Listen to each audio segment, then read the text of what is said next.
And what we're going to do, we're going to mount the engine. We don't want it to interfere with the bottle holder dimples. So we're going to go ahead and make sure they're ground off to a flush surface.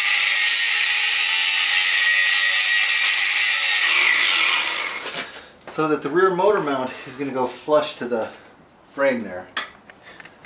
If you shim it out, if you shim out the front a little bit, you can split these two. But we're going to go straight plate to the motor mount, which is the most typical installation. And what it's going to be, we're going to put two high quality nylock nuts, and we're going to cut the excess studs off and use this U-hook to fit around the fat frame. Now if you're putting it on a mountain bike or something, the older Schwinn with a smaller frame, of course you can just go straight to the bar if it fits around it. But most bikes we're going to use the front mounting plate, and it's going to end up something like this.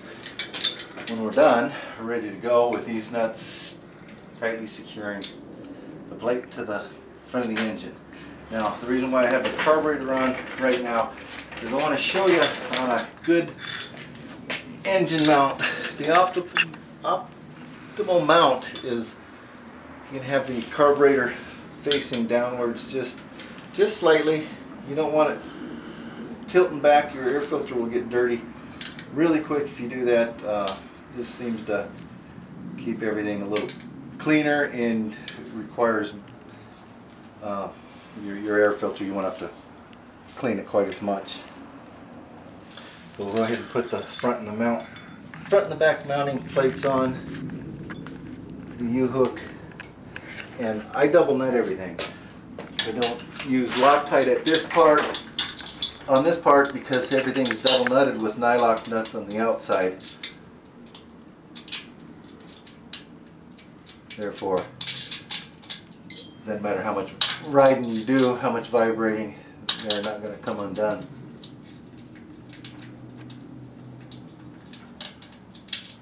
Now you can certainly shim out with fat washers.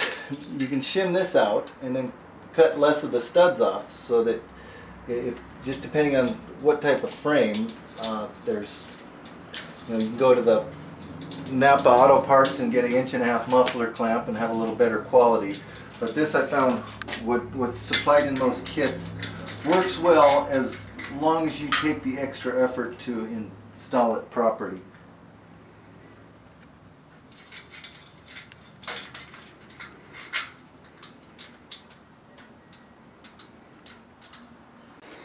Okay, I've got it here to where I've got it snugged up, yet we can still, if we push hard enough, we can still move the motor.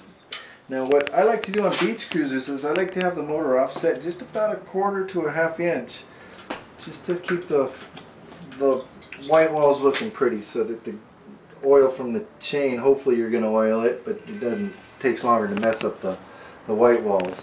Now we've got it to where it's pointing just a little down. We've got each side, we've got 2 nuts on it, the stock nut that comes in the kit, and this is a nylock nut. You also get those in the kit too, but follow everything up with a nylock nut. Now I use 2 nuts so that, number one, it doesn't loosen up, but number two, you can tighten it up. If you just go back and forth, you can tighten it up to the point where this engine will never have a chance of moving on you. And what I do, I keep tightening up each side until I see a crease in the frame and the plate actually bends. These aren't the highest quality plates, as you can see, but they work well if you follow this sequence.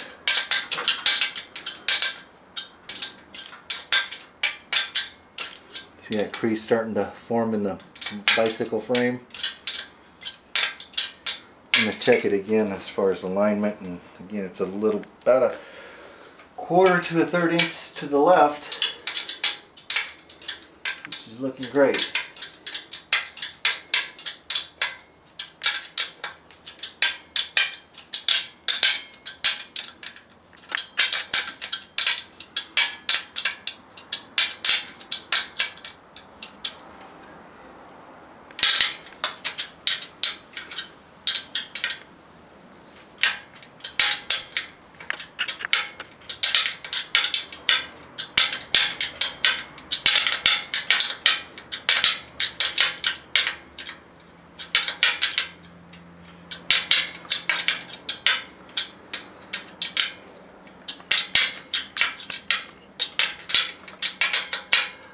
So you can see with 2 bolts, or with 2 nuts, I mean, you can get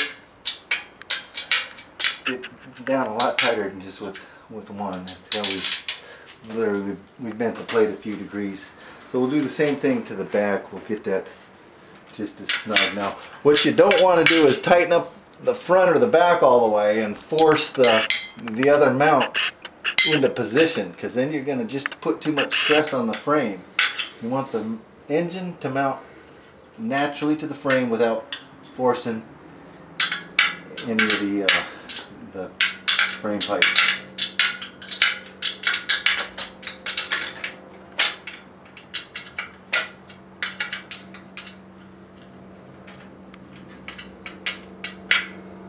Now I've got this one tightened up so much to where the stud's actually bending out just a couple degrees, which is fine because it means it's, number one, it's tight, but number two, it has less of a chance to back out ever.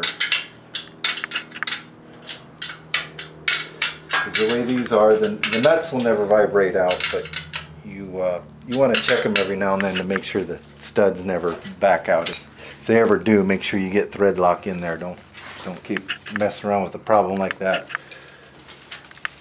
But that's it. The engine's mounted, ready to go. Now we're going to hook in the carburetor and the clutch arm. But we've got an engine that we can push. We can do whatever. It's gonna hold up, and it's not gonna rotate a few degrees after 6 months or 9 months and cause your chain to start falling off. You're just gonna get a lot less maintenance with a solid mounted engine.